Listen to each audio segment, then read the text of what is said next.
A newly released batch of records from the U.S. Department of Justice has once again pulled the Epstein case back into the spotlight, this time with references to several high-profile names.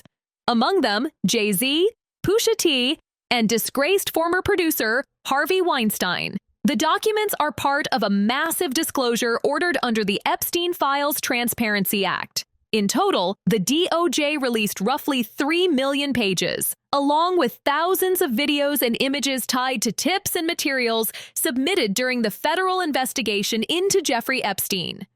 Crucially, the Justice Department has stressed that these mentions do not come from Epstein's own records and do not represent findings, accusations, or investigations by law enforcement.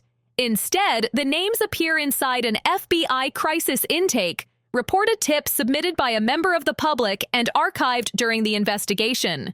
Because of the sweeping nature of the transparency law, all tips sent to the FBI in connection with Epstein were released, including those that may be unverified, inaccurate, or false.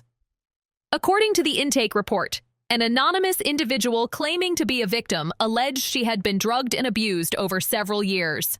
In that report, she named Pusha T, whose legal name is Terrence Thornton, as an alleged handler, and claimed she once woke up in a room with Jay-Z and Weinstein. The report itself notes that the individual said her memory was clouded due to being drugged, and again, the DOJ emphasized that these claims were not corroborated. Representatives for Jay-Z and Pusha T did not immediately respond to requests for comment.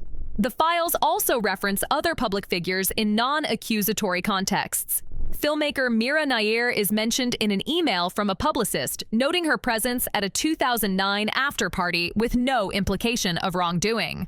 Separate emails show exchanges between Olympic Committee Chair Casey Wasserman and Ghislaine Maxwell, who was later convicted of child sex trafficking.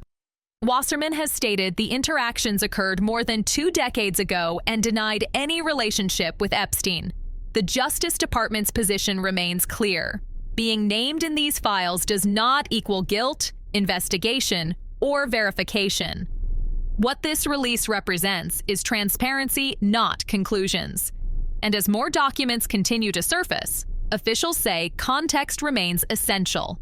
Like, share, and subscribe to ReelsBox, and keep following for more celebrity and entertainment news.